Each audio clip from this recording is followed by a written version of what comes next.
What is going on, ladies and gentlemen? It is I, Randy with RTS Mobile Gaming, bringing you another fantastic video today. We are playing Sea of Conquest. I am here at the end of Season 3, waiting for Season 4 to start, and this is the best time to try new builds you have not tried before, because you're not going to muddy the waters with a bunch of different gem specialization trees or unique seasonal buffs. In this kind of purgatory between seasons, when you test these builds, it is purely foundational build against foundational build. It is a direct comparison of how strong your hero composition and trinkets and ship part compositions are, as well as their ascension levels compared to the enemies. So this is my favorite time to test these brand new builds, so get excited. You're getting a preview today. We'll also talk briefly about the sponsor for this video, Packsify, in a little bit. Get excited for that. So this build is a Franken build. It is a hybrid between the Anti-Meta 4.0 and the Meta 2.0 that I posted a while back. This has evolved. The build has evolved a little bit and become sort of the best of both worlds. The Anti-Meta 4.0 is the highest damage, even to this day, the highest damage dealing AoE build in the game. You can one-shot people of the same level if you have enough stacks built on your Stormbringer and strategic ships. They will absolutely one-shot the enemy, okay? And it is absolutely fantastic. The Meta 2.0 that I posted towards the beginning of Season 3 is also the strongest version of the pure meta in existence today for ships that are below level 40. Once you get above level 40, there are totally different mechanics and things that we are looking at, but I want you to know that below level 40, this build is taking, this Franken build is taking the best things from the Meta 2.0 and the best things from the Anti-Meta 4.0 and creating this amalgamation of death and destruction that is glorious and fantastic. With that, let's take a quick look at the sponsor for this video, Packsify, and then we will open up some reports. Packsify is doing a summer sale, ladies and gentlemen. You can get $1,000 in Gleamstones for only $879.99. Check the note in my description below with the link to join Packsify today. Packsify has been around for over 3 years. They have saved players more than $4 million in in-game pack discounts. They will save you anywhere from 15 to 35% savings on your in-game packs, depending on where you live. Thank you, Packsify, for sponsoring this video. Back to the content. Alright, I'm going to start by showing you a few reports from Straight Clashes, and then I will trigger some Straight Clash battles myself to show you how this build functions. I'm going to start by showing you a report against Kurahi, a good friend of mine. He has taken a break from the game at the moment, but he is fantastic. I love you, Kurahi. Hopefully you come back soon. In this fight, you can see that, yes, I am a few million power above him.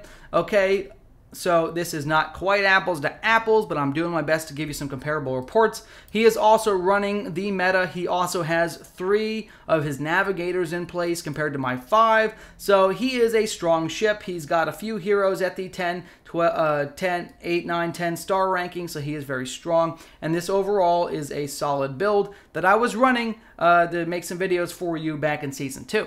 Okay. This performance on this anti-meta amalgamation, I don't know what to call this. Let's just call this the Franken-Meta.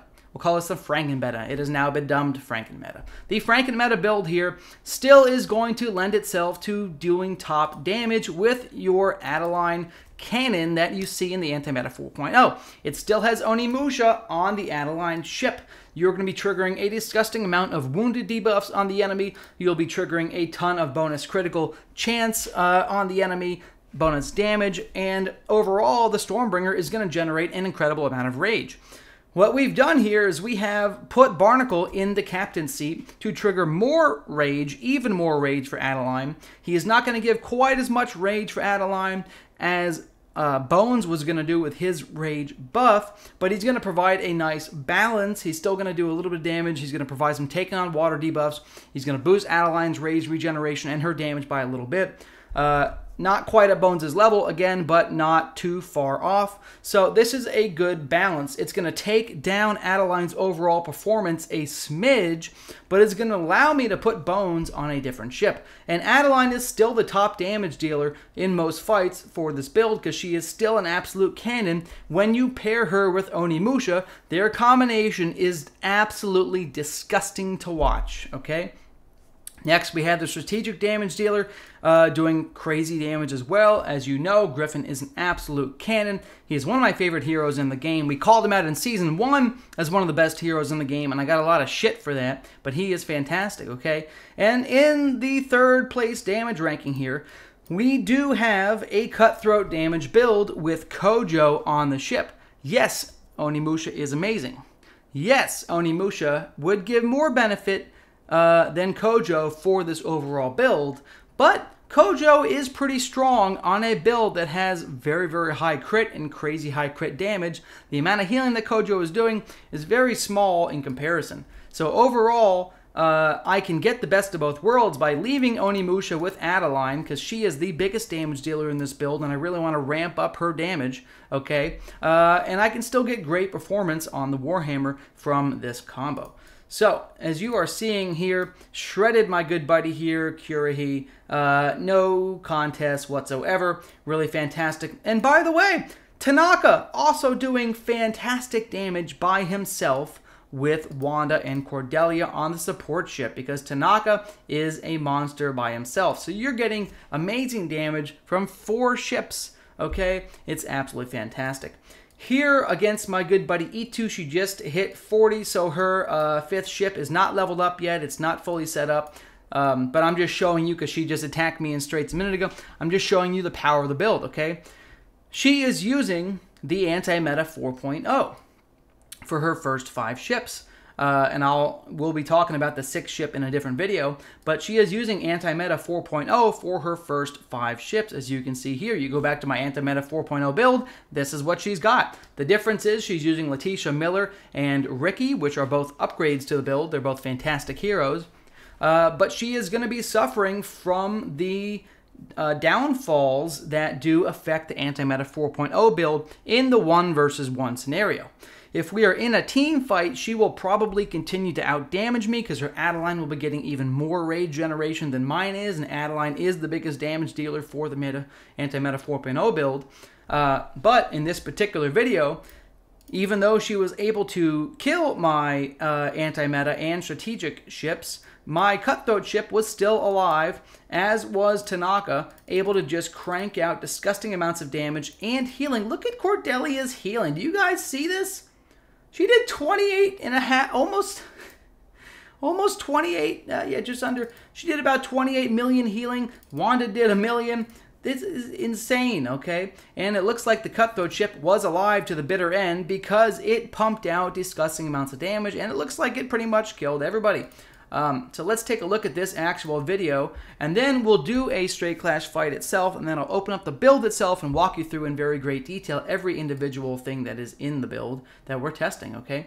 So let's see if that's true. It looks like my support ship and Cutthroat ship lived the longest. She probably one-shotted my poor Stormbringer and strategic ship, because she just does so much damage. Oh my gosh. Oh, there goes strategic ships already dropping.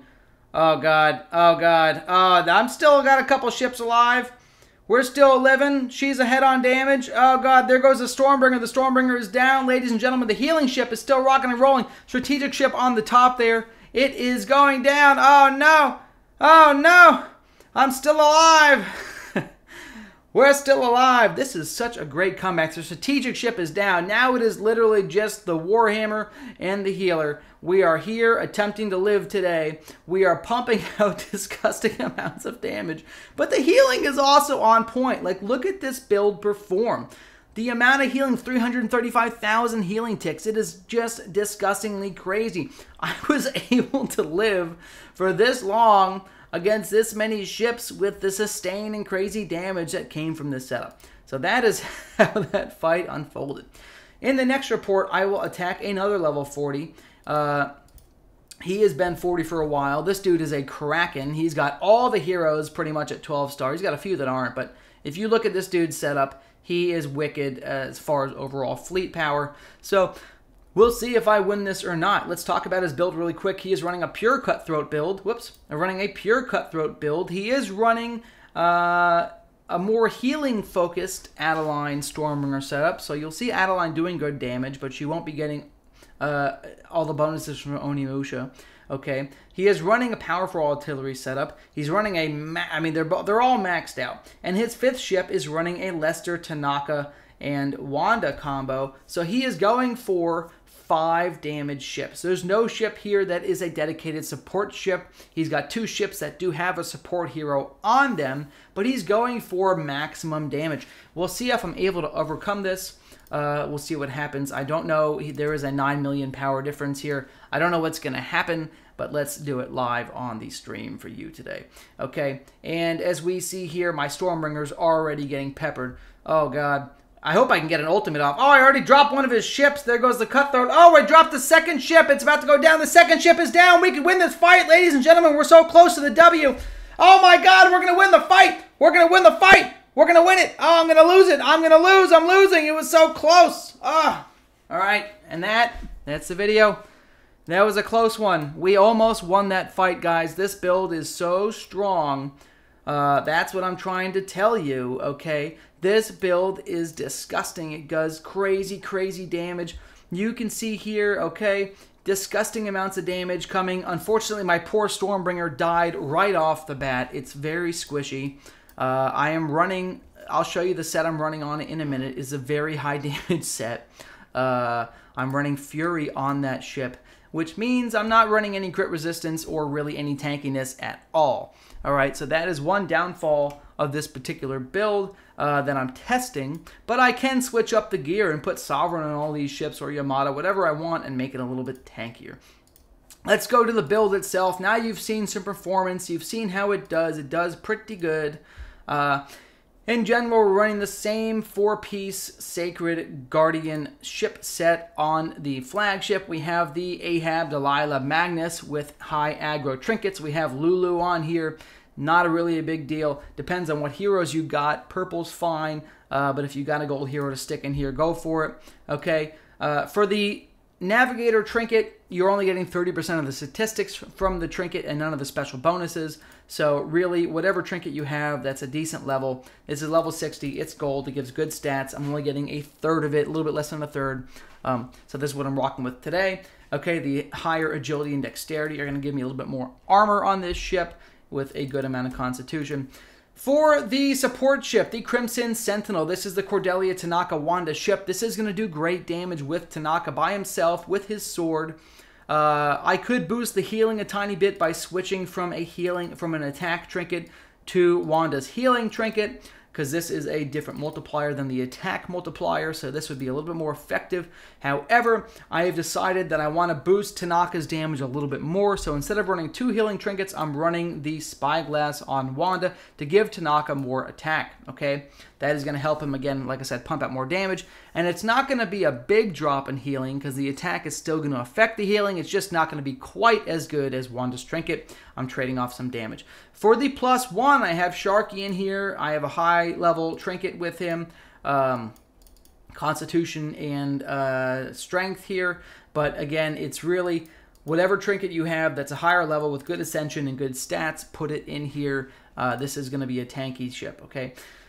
Into the strategic ship, this is pretty straightforward. This is the Griffin Boa Molly combination running Blade of Freedom. We are using crit damage on the figurehead and the sail. My critical damage on this ship is superb. 105.5 crit rate, 215 crit damage. Keep in mind, I am not using any gem specializations in this video because we're between seasons in the Purgatory session.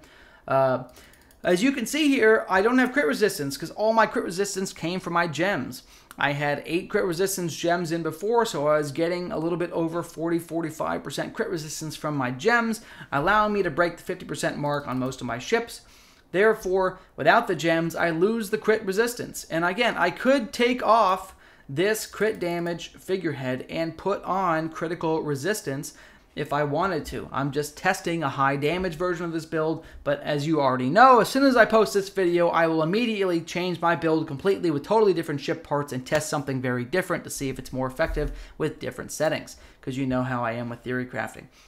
The Stormbringer, this is my biggest damage dealer, typically, unless it dies quickly, so I am experimenting with using a Fury of the Storm set on this ship. It is going to give me great attack, good damage, and it's going to debuff the enemy's armor every time they take damage from me, which is a really, really big deal.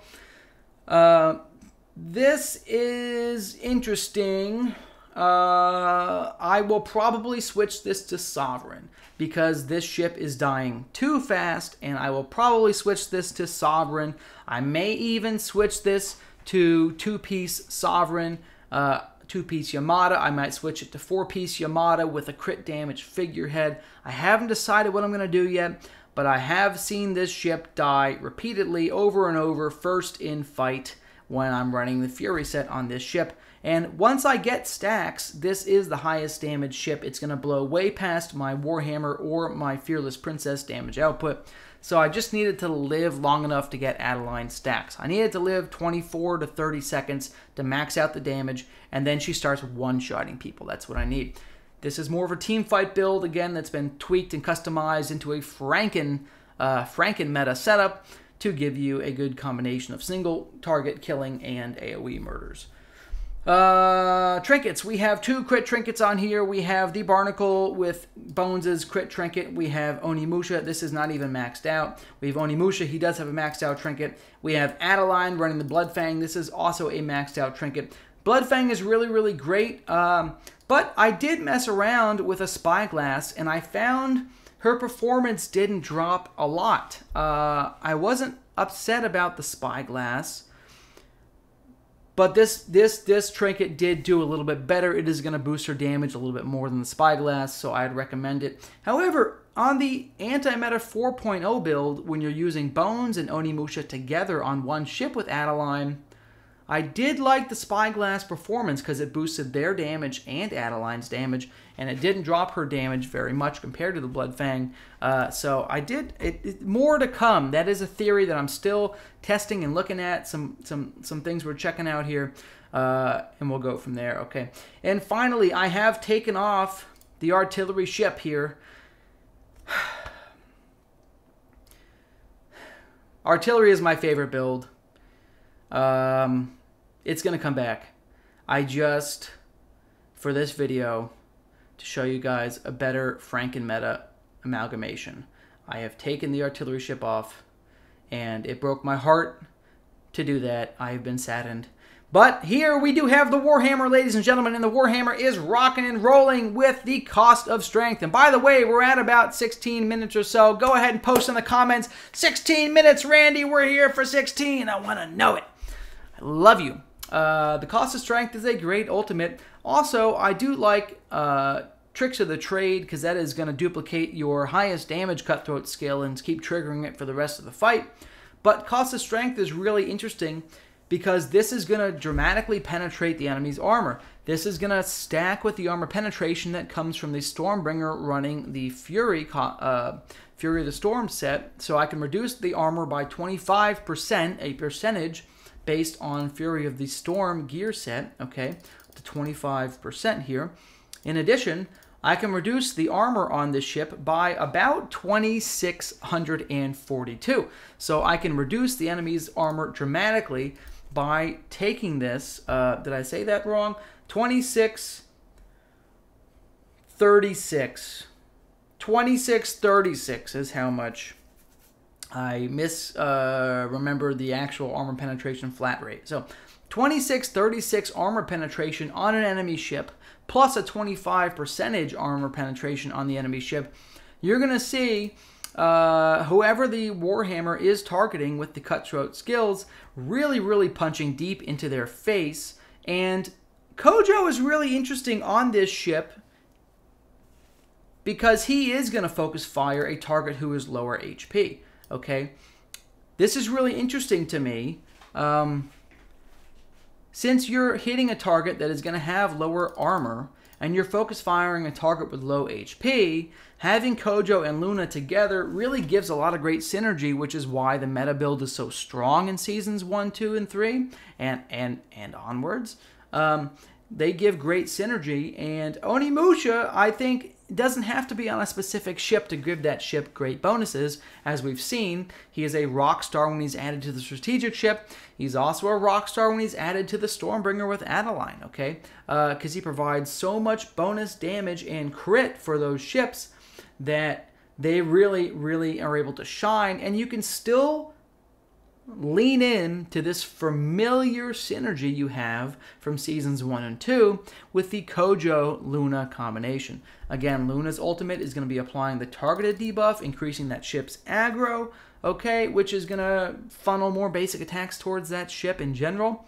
And then you'll have Kojo actually hitting targets that are low HP due to his ultimate, causing you to do a fantastic job in eliminating enemy ships off the field, and you will be dramatically reducing their armor from the cost of strength ability. And again, I'm perfectly happy to see, this thing is bugged. Perfectly happy to see Tricks of the Trade, okay, skill set on that ship. I'll go ahead and open that up just so you see what it is. In case you want to know what the options are, and in fact, I need to build another Stormbringer here and get some armor penetration. That is something else I'm testing, by the way.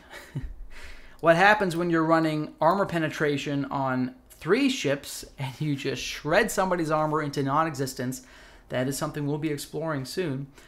But yeah, same old trick is going to be fantastic because it's going to cause you to record the highest cutthroat damage skill in the previous 10 seconds and copy that skill. And it's really, really fantastic, okay? Fleet Sunderer, if you've purchased the $100 cutthroat ship, this is not a bad ability. It's just, as you progress, you know, your heroes are doing way more damage than this. In seasons 1 and 2, this ship is competitive in damage because you only get up to level 80 in season 2. Level 1's only 60, so this ship actually outdamages your cutthroat heroes in level 1, season 1. In season 2, it gets pretty close in damage. Sometimes it outdamages, sometimes it doesn't. Season 3, your heroes are now doing way more damage than your ship skills. So, than this particular ship skill, because they are doing way more than 200% damage on their abilities, all right? So that's when same old trick starts to be much, much more valuable. Season 3 and onward, this is the strongest damage skill for the Warhammer. Cost of strength is something I am testing with the armor penetration to see if it's worth using. I also have a same old trick ship that I'm testing as well, so I will give you some opinions on the differences in these ships in an upcoming video, but just know I am testing them both in the Season 3 and Season 4 setting to see how they perform, okay? And with that, I will go ahead and end the video here. I appreciate you all for watching this with me. We are now over 20 minutes. Feel free to post 20 minutes in the chat. 20 minutes, Randy. We are now over 20 minutes, and I have lost my mind. Okay, and if you have enjoyed the video, feel free to like and subscribe. If you've disliked the video, feel free to unsubscribe and give me the middle finger in the comments below. If anything, please give me a comment below. It will help boost the YouTube algorithm to not hate me forever. And thank you again to Packsify for sponsoring this video. And with that, I will sign off. Randy, out.